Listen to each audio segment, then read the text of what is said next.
Hello everyone. Welcome to success with Rai academy. 9 अप्रैल 2021 के दैनिक जागरण के राष्ट्रीय संस्करण को आज के इस वीडियो में हम डिस्कस करेंगे। तो चलिए वीडियो को शुरू करते हैं।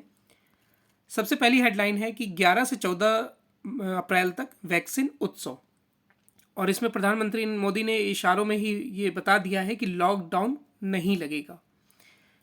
देश में कोरोना संक्रमण के बढ़ते मामलों के बीच प्रधानमंत्री नरेंद्र मोदी ने राज्यों से लापरवाही रोकने को कहा है।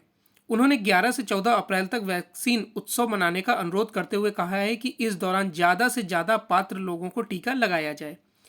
मुख्यमंत्रियों से चर्चा में प्रधानमंत्री ने इशारों में लॉकडाउन की आशंका को भी खारिज कर दिया।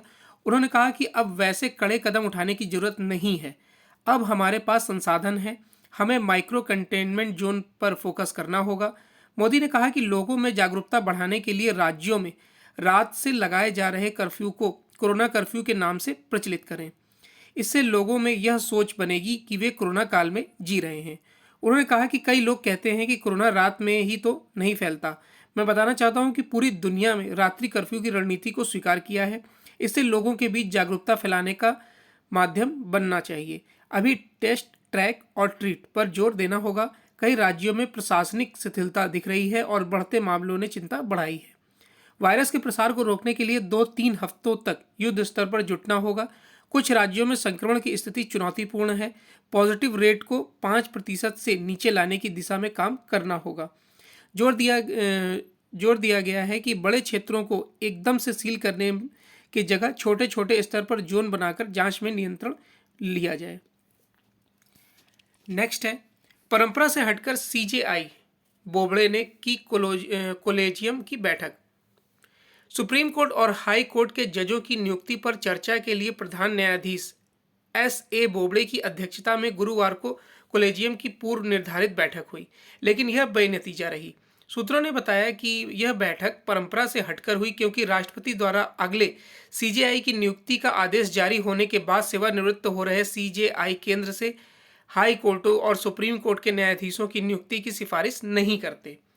सीजेआई बोबड़े 23 अप्रैल को सेवानिवृत्त हो रहे हैं और राष्ट्रपति रामनाथ कोविंद ने 6 अप्रैल को उनके बाद वरिष्ठतम न्यायाधीश एन.वी. रमन्ना को औपचारिक तौर पर अगला सीजेआई नियुक्त कर दिया है। वह 24 अप्रैल को शपथ लेंगे। दरअसल कोलेजियम की बैठक जस्टिस रमन्ना को सीजेआई नियुक्त करने संबंधी अधिसूचना जारी होने से पहले निर्धारित की गई थी। कोलेजियम में justice N V. Ramana, justice R F. Nariman, justice U Lalit और जस्टिस ए.एम. खानविलकर भी शामिल थे। नेक्स्ट न्यूज है कि डेपसांग व डेमचोक पर गतिरोध कायम। भारत और चीन के सैन्य कमांडर एक बार फिर शुक्रवार को वार्ता की मेज पर होंगे। दोनों देशों के बीच दिसंबर 2020 में इसी तरह की वार्ता में लद्दाख के पैंगोंग झील क्षेत्र से तैनात सैनिकों को पीछे हटने की सहमति बनी थी। उसके बाद सैन्य स्तर की 2 और विदेश मंत्रालय के स्तर की एक वार्ता हो चुकी है, लेकिन वास्तविक नियंत्रण रेखा पर स्थिति दूसरे टकराव वाले हिस्सों से सैनिकों की वापसी को लेकर बात नहीं बन पा रही है। जानकारों के मुताबिक टेपसांग और डेमचोक 2 बड़े टकराव के केंद्र हैं, जिन्हें सुलझाने को लेकर दोनों देशों के बीच आम राय नहीं बन पा रही है। हॉट स्प्रिंग के इलाके में भी सैनिकों की तैनाती है, लेकिन वहां पैंगोंग झील की तरह ही समाधान का रास्ता निकल सकता है। भारत ने चीन से आग्रह किया है कि वह जल्द सैनिकों की वापसी सुनिश्चित करे ताकि दोनों देशों के रिश्ते को सामान्य बनाने की दिशा में आगे बढ़ा जा सके। भारतीय विदेश मंत्रालय के प्रवक्ता अरिंदम बागची ने कहा है कि भारत चाहता है कि पूर्वी लद्दाख में तेजी से सैनिकों की वापसी हो ताकि अमन शांति बहाल हो सके और समग्र द्विपक्षीय रिश्तों को सामान्य बनाया जा सके। दोनों देशों के विदेश मंत्रालयों के अधिकारियों के बीच 11 मार्च को बातचीत हुई थी, जिसमें वरिष्ठतम सैनिक कमांडरों की अगली वार्ता को लेकर सहमति बनी थी। नेक्स्ट है कि भूमिहीनों के लिए वरदान साबित होगी मीठी क्रांति। भूमिहीन किसानों के लिए मधुमक्खी पालन वरदान साबित हो सकता है। किसानों को आमदनी बढ़ाने के लिए खेती से जुड़े उद्यमों को सरकार प्रोत्साहन दे रही है। शहद की घरेलू व निर्यात मांग होने के इस क्षेत्र में पर्याप्त संभावनाएं हैं। शहद उत्पादन की आधुनिक टेक्नोलॉजी के उपयोग के साथ किसानों को इसमें काफ़ी सहूलियत होगी। मधुमक्खी पालन एक ऐसा साधन साबित होगा जिसमें गरीबी उन्मूलन में मदद मिलेगी। ग्रामीण क्षेत्रों में रोजगार के अवसर पैदा होंगे। गांवों में मछली पालन, पशुपालन, डेयरी और मधुमक्खी पालन के माध्यम से भूमिहीन किसानों और खेतीहर मजदूरों के जीवन स्तर में सुधार लाने में मदद मिल सकती है। केंद्र सरकार ने इस कार्यक्रम को आगे बढ़ाने का दायित्व सहकारी एजेंसी नॉफेड को सौंपा है। खाद्य प्रसंस्करण मंत्री नरेंद्र तोमर ने बताया कि देश में शहद उत्पादन की संभावना के मद्देनजर शहद की क्वालिटी जांचने के लिए आधुनिक लेबोरेटरी स्थापित की जाएंगी। देश के ग्रामीण क्षेत्रों में फिलहाल 1.20 लाख टन शहद का उत्पादन किया जा रहा है। अंतर्राष्ट्रीय बाजार में भी शहद की पर्याप्त मांग है। नेक्स्ट है कि एमएसएमई को औद्योगिक कच्चे माल की किल्लत, दाम बढ़ने से उत्पादन प्रभावित। औद्योगिक कच्चे माल की लगातार बढ़ती कीमतों से एमएसएमई अपने उत्पादन में कटौती करने लगे हैं। कच्चा माल महंगा होने से एमएसएमई पुरानी दर पर लिए गए ऑर्डर को पूरा करने में खुद को असमर्थ बता रहे हैं। वहीं कई प्रकार के कच्चे माल के निर्यात में भारी बढ़ोतरी से उन्हें आसानी से कच्चे माल की उपलब्धता नहीं हो पा रही है।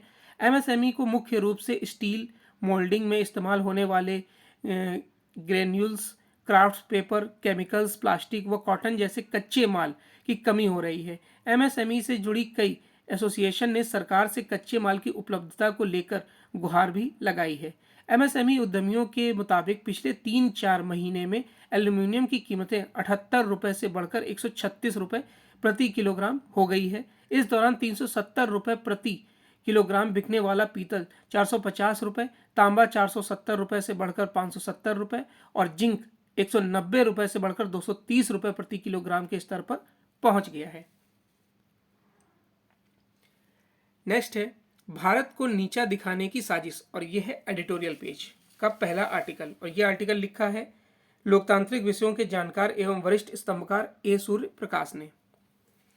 यदा कदा कई अंतर्राष्ट्रीय संस्थाएं भारत के खिलाफ विमर्श खड़ा करने का काम करती हैं। बीते दिनों यही प्रयास किया गया। स्वीडन की वीडोम नामक संस्था ने गोथेनबर्ग विश्वविद्यालय से संबद्ध यह संस्था हर साल एक डेमोक्रेटिक रिपोर्ट जारी करती है। वर्ष 2021 की अपनी रिपोर्ट्स में उसने लोकतंत्र को लेकर भारत की रैंकिंग घटा दी। वीडैम के अनुसार 2010 में भारत एक चुनावी लोकतंत्र था जो अब चुनावी अधिनायकवाद में तब्दील हो गया है। इस रिपोर्ट में भारत का कुछ अतिरिक्त आरोप लगाए गए और वह देश में चुनावी प्रक्रिया की निष्पक्षता पर सवाल उठाते हुए कहते हैं कि पिछले लोकसभा चुनाव के दौरान स्वतंत्र एवं निष्पक्ष चुनाव के सिद्धांत की धज्जियां उड़ी हैं, जिससे देश चुनावी अधिनायकवाद की गर्त में चला गया है। पिछले वर्ष की तरह इस साल भी डेनमार्क, स्वीडन और नॉर्वे वीडैम के लोकतंत्र सूचकांक में शीर्ष पर विराजमान है। ऐसे में जरा इन देशों के संविधान की पड़ताल कर भारत के साथ उनकी तुलना की जाए। डेनमार्क का संविधान चर्चा को महत्व देते हुए सुनिश्चित करता है कि राज्य उसे हर संभव सहयोग दें, यानी वह राज्य का दायित्व है कि डेनमार्क में चर्चा की वित्तीय और अन्य प्रकार से मदद करें। इस सूची में स्वीडन दूसरे पायदान पर है। यहाँ का संविधान राजा द्वारा सदैव ईशा मत को प्रभावित करने की वकालत करता है। वीडैम और फ्रीडम हाउस की तरह फ्रांसीसी एनजीओ रिपोर्टर्स विदाउट फ्रीडम ने प्रेस की स्वतंत्रता के पैमाने पर अफ्रीकी राष्ट्र बुर्किनाफाओ को 36वें स्थान पर रखा है, जबकि भारत को 142वें स्थान पर रखा है। यह तब है जब अमेरिकी विदेश विभाग यह कह चुका है कि बुर्किनाफासो में अभी भी दास प्रथा जारी है, जिसमें सबसे बड़े शिकार वहां के बच्चे होते हैं।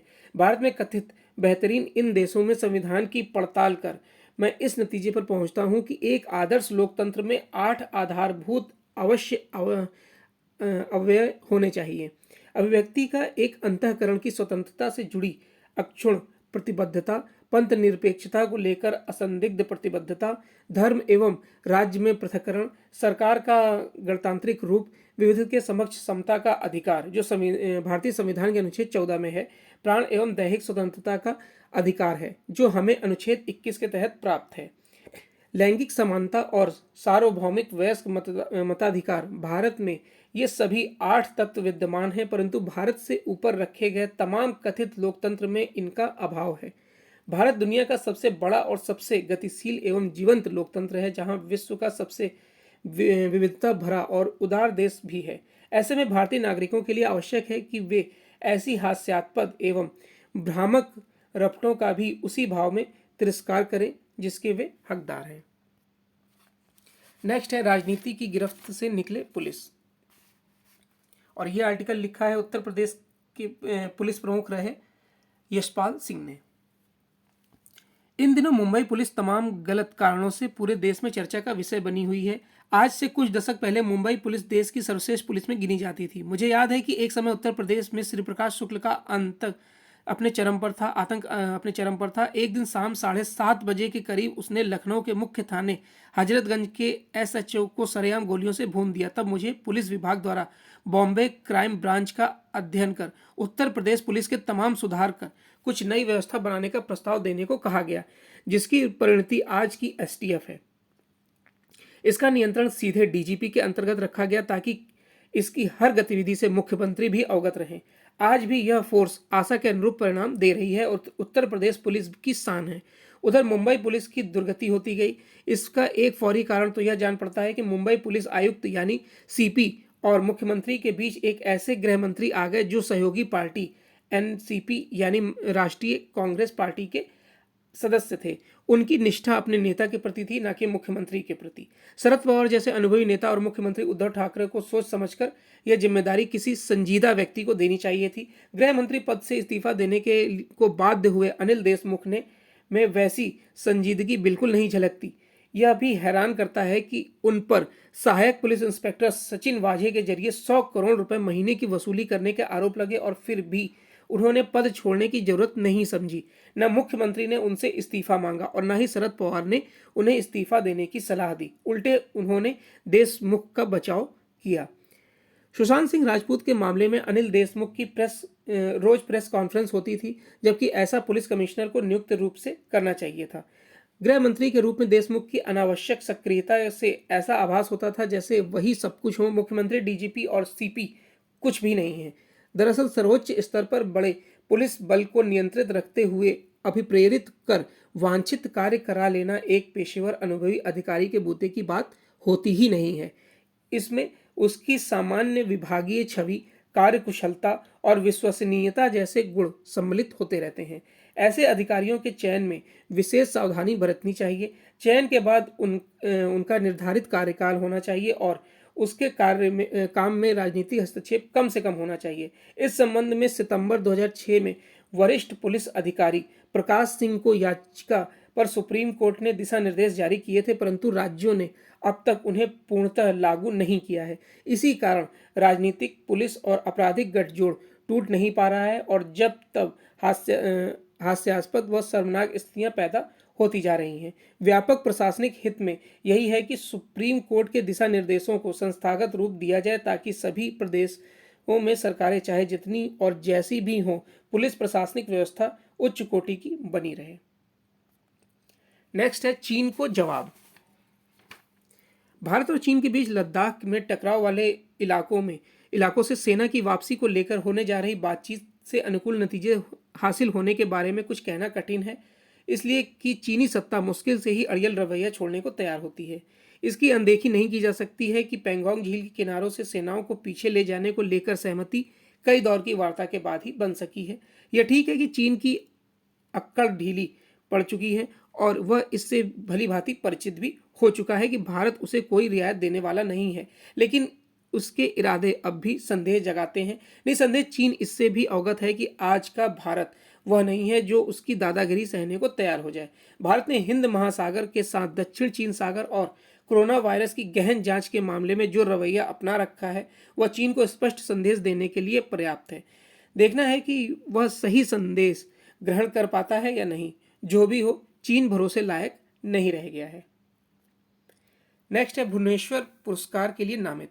भारत के अनुभवी तेज गेंदबाज भुवनेश्वर कुमार को इंग्लैंड के खिलाफ सीमित ओवरों के मैच में शानदार प्रदर्शन के बाद ICC के महीने के सर्वश्रेष्ठ खिलाड़ी पुरस्कार के लिए नामित हुए क्रिकेटरों में शामिल किया गया है।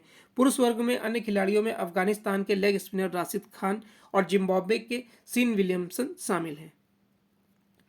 तो ये आज का 9 अप्रैल 2021 का दैनिक जागरण का राष्ट्रीय संस्करण था। आई होप आपको वीडियो अच्छा लगा होगा। अगर आपको वीडियो अच्छा लगा हो तो लाइक और शेयर कर दीजिएगा। वीडियो देखने के लिए धन्यवाद।